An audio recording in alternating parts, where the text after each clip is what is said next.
This is Plant-Based Briefing, Dining by Traffic Light. Green is for go, red is for stop. Part 2, by Dr. Michael Greger at nutritionfacts.org.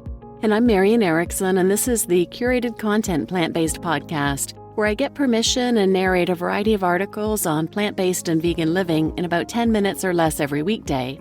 Today's article is by Michael Greger at nutritionfacts.org, and it's a little bit longer than most, so I've split it up into two parts. I read part 1 yesterday and part 2 today. So go back and listen to yesterday's first if you haven't done so already, and then join us back here for part 2. And now let's get to today's plant-based briefing. Dining by Traffic Light. Green is for go, red is for stop. Part 2, by Dr. Michael Greger at nutritionfacts.org.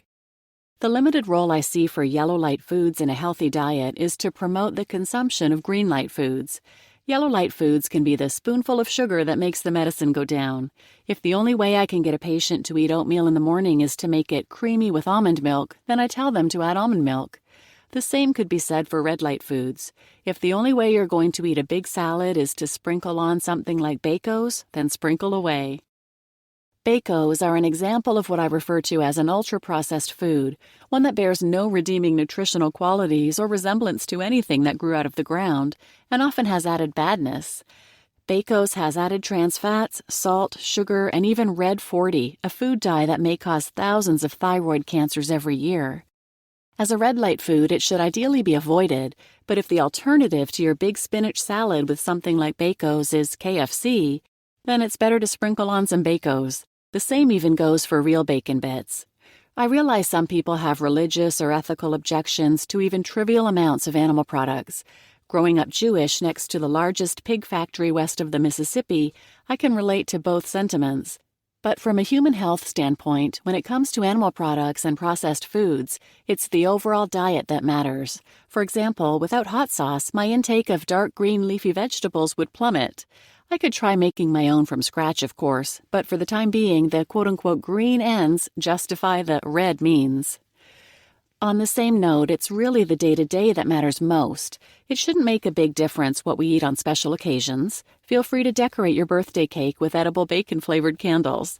I'm not making those up. I guess from a food safety point of view, a raw cake batter salmonella infection could leave you in dire straits. In general, though, it's really your regular routine that determines your long-term health.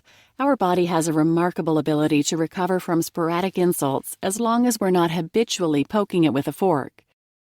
That's why, from a medical standpoint, I don't like the terms vegetarian and vegan because they are defined by what you don't eat. When I taught at Cornell, I had vegan students who appeared to be living off of French fries and beer. Vegan, perhaps, but not terribly health-promoting. That's why I prefer the term whole food plant-based nutrition.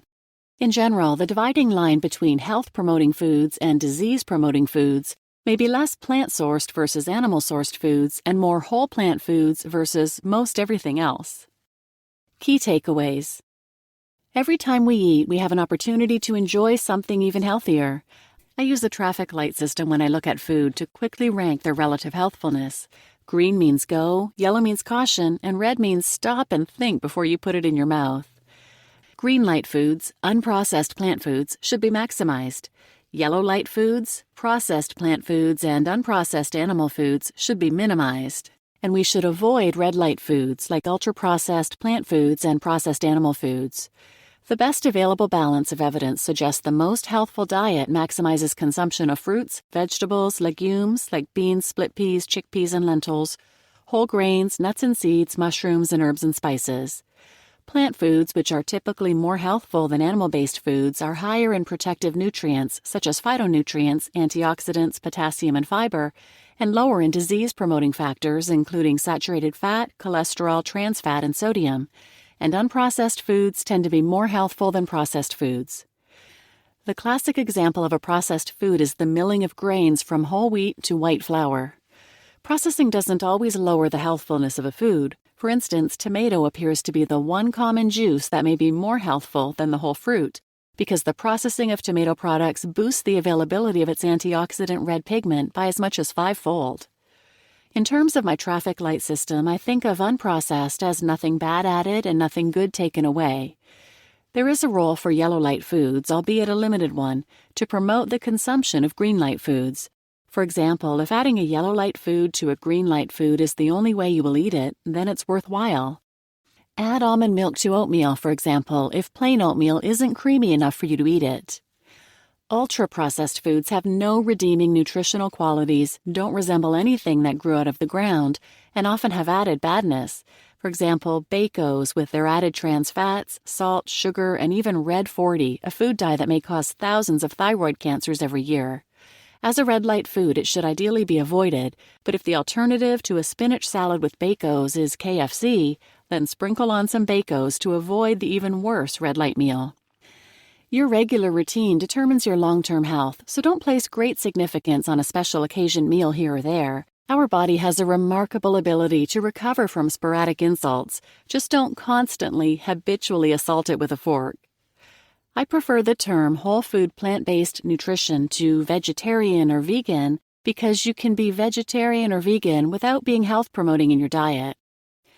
And generally speaking, the line in the sand between health-promoting foods and disease-promoting foods may be less plant-sourced versus animal-sourced foods and more whole plant foods versus most everything else. This is one of those rare blogs I've done that's not just straight peer-reviewed science. Look no further than my book, How Not to Die, more specifically the whole second half of my book, which contains exactly that. Note that all of the recipes from its companion, the How Not to Die Cookbook, are comprised of 100% green light ingredients. How do you make something taste salty without salt? Sweet without sugar? Check out my cookbooks and see, and then taste for yourself. All proceeds I receive from all my books are donated to charity. I explore another one of the tools I introduced in the book in my video, Dr. Greger's Daily Dozen Checklist, linked here. You just listened to Dining by Traffic Light, Green is for Go, Red is for Stop, Part 2 by Dr. Michael Greger at nutritionfacts.org. And I'm Marian Erickson, your host of Plant-Based Briefing. Please share this episode with anyone who might benefit. And thanks for listening.